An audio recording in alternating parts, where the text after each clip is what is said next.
mungkin ke depannya kita akan target untuk semua kelas 10 kelas digital. Insyaallah.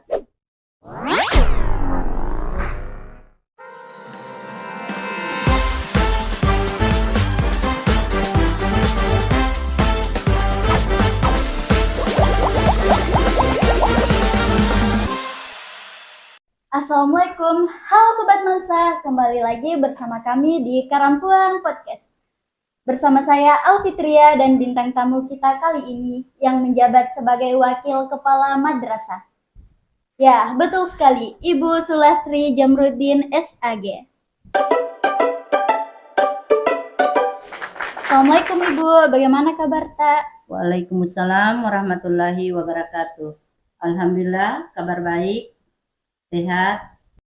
Kalau boleh tahu nih Bu, sudah berapa lama Ibu menjadi Wakamat di MAN 1 Sinjai?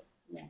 Jadi alhamdulillah pada pagi hari ini mengawali kegiatan kita, perlu Ibu sampaikan bahwa Ibu berada di madrasah itu sejak tahun 1998 dan diberikan tugas tambahan sebagai Wakil Kepala Madrasah Bidang Kesiswaan yaitu pada tahun 2009, yaitu pada saat Ibu Kamriati Anis menjabat sebagai Kepala Madrasah. Oh, sudah sangat lama ya Bu? Ya, lumayan lama lah. Jadi mungkin sudah saatnya juga untuk dialihkan ke generasi pelanjut. Mudah-mudahan ke depan setelah pemilihan Kepala Madrasah bisa ada generasi baru yang bisa menjabat sebagai Wakil Kepala Madrasah yang bisa memberikan nilai tambah yang lebih ke pengembangan madrasah ke depan. Bagaimana nih perasaan Ibu pas awal kepilih menjadi Wakil Kepala Madrasah? Ya, jadi bercerita terkait dengan awal Ibu menjabat sebagai Kepala Madrasah yang pada saat itu masih penunjukan langsung dari Kepala Madrasah ya. Jadi pada saat itu dalam kondisi Ibu yang belum siap, ya bisa kita mengartikan bagaimana jika kita tidak siap diberikan tugas dan tanggung jawab. Tapi karena bentuk kerjasama dari semua pembina yang ada di madrasah, beban itu yang awalnya sangat berat buat kami, apalagi Ibu selaku Wakamat kesiswaan yang mau tak mau membidani semua siswa yang ada di madrasah. Ini berat. Kenapa Ibu katakan berat? Pertama, Ibu itu orangnya tidak mandiri ya. Ke madrasah harus diantar. Sementara kita mau mempunyai tugas ini, membawahi siswa, ini tanggung jawabnya banyak. Bukan saja siswa bermasalah, tapi yang kita hadapi semua siswa, apakah dia siswa bermasalah, ada siswa berprestasi, itu harus Ibu tangani. Tapi alhamdulillah karena bentuk kerjasama yang ada di semua, khususnya di wali kelas, akhirnya tugas berat itu dapat kami laksanakan dan sampai detik ini kami masih merasa enjoy dengan tugas itu. Ibu kan sebagai Wakamat kesiswaan nih, berarti Ibu yang membawahi tentang bakat minat siswa. Ya. Boleh tahu nggak Bu, berapa jumlah ekskul yang ada di MAN sekolah kita ini? Ekskul awal itu ada 7 sampai 9. Ya. Tapi mungkin karena pembina yang kurang, termasuk Mansapala itu juga sudah tidak ada. Sebenarnya dulu ada Mansapala.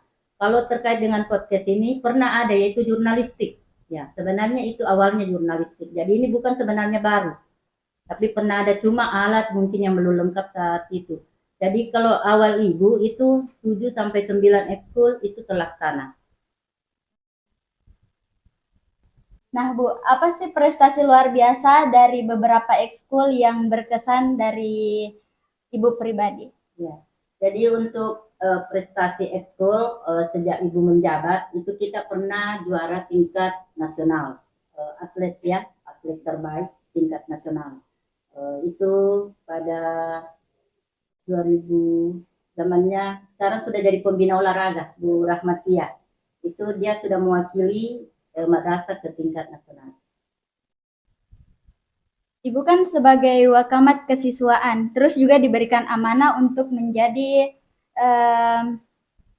panitia penerimaan peserta didik baru.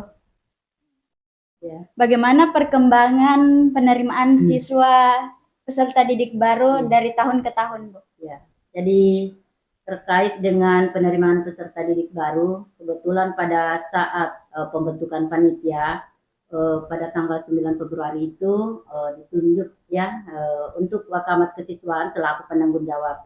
Pada saat itu kami langsung meminta ke Kepala Madrasah bahwa terkait dengan PPDBM ini kami meminta selaku Ketua Panitia untuk bisa mengkoordinasi langsung kegiatan PPDB. Untuk perkembangan dari sejak Ibu menjabat Wakamat Kesiswaan juga otomatis Ibu diamanai tugas selaku Ketua Panitia PPDB. Ya, 2 tahun terakhir ini penerimaan peserta didik baru kita itu online. Jadi tahun ini itu online full.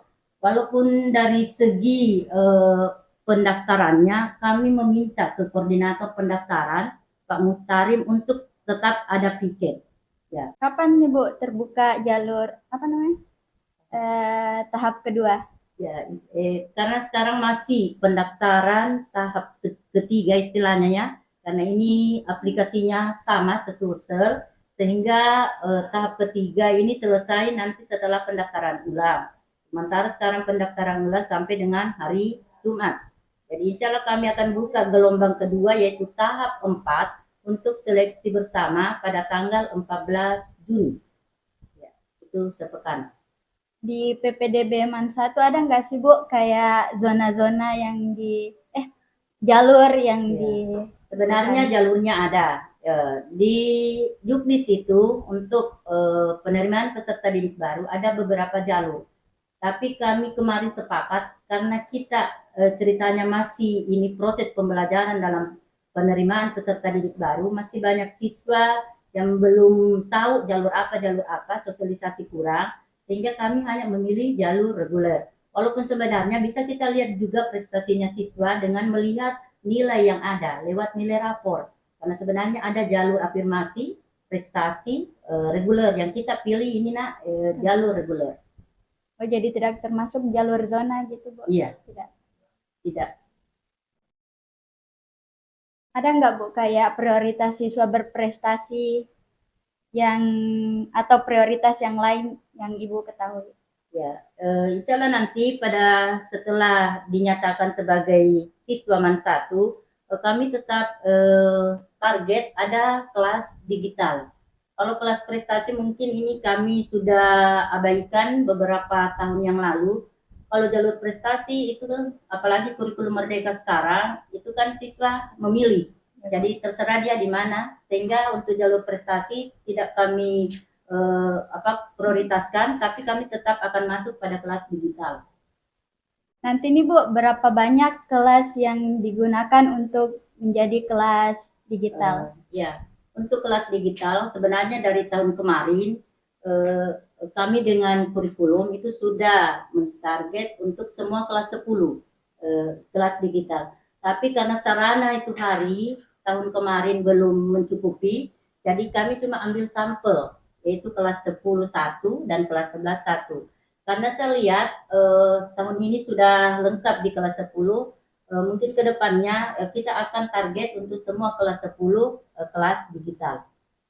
Insyaallah. Jadi nanti misal kelas 12 Bu masih ada kelas digitalnya atau sudah khusus untuk kelas 10 dan kelas 11 saja Bu? Untuk kelas 10 karena kemarin kan ada di kelas 10A. Jelas nanti ada terpisah lagi dengan setelah peminatan, memilih masing-masing kelasnya ya. Ya, Bu. Jadi untuk kelas 12 itu kembali kami koordinasi dengan kurikulum apa tetap lanjut yang kelas 11 diisikan dulu, tetap masuk di kelas digital. Ya. Itu nak. Baik Bu, apa sih yang Ibu lakukan untuk membuat daya tarik tersendiri kepada sekolah kita untuk menarik siswa masuk ke madrasah? Ya, jadi terkait dengan penerimaan siswa baru, selaku ketua panitia itu kan sudah tersusun nama-nama panitia. Jadi ada yang bertugas untuk mensosialisasikan madrasah. Termasuk sebenarnya itu OSIM jalan ke madrasah sekolah asal, misalnya SMP, MTS, untuk melakukan sosialisasi dan menyampaikan karena kita lihat bahwa yang menjadi daya tarik selama ini siswa masuk di madrasah itu pada kegiatan ekskulnya.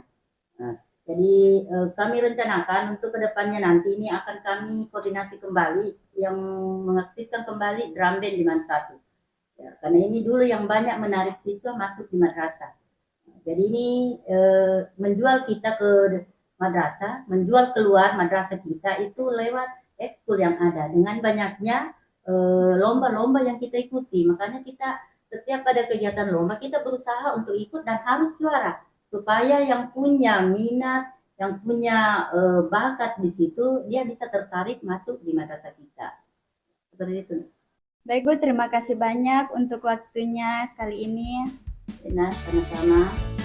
Baik Sobat Masa, cukup sampai di sini dulu pembahasan kita kali ini. Jangan lupa subscribe dan nantikan episode-episode kita selanjutnya.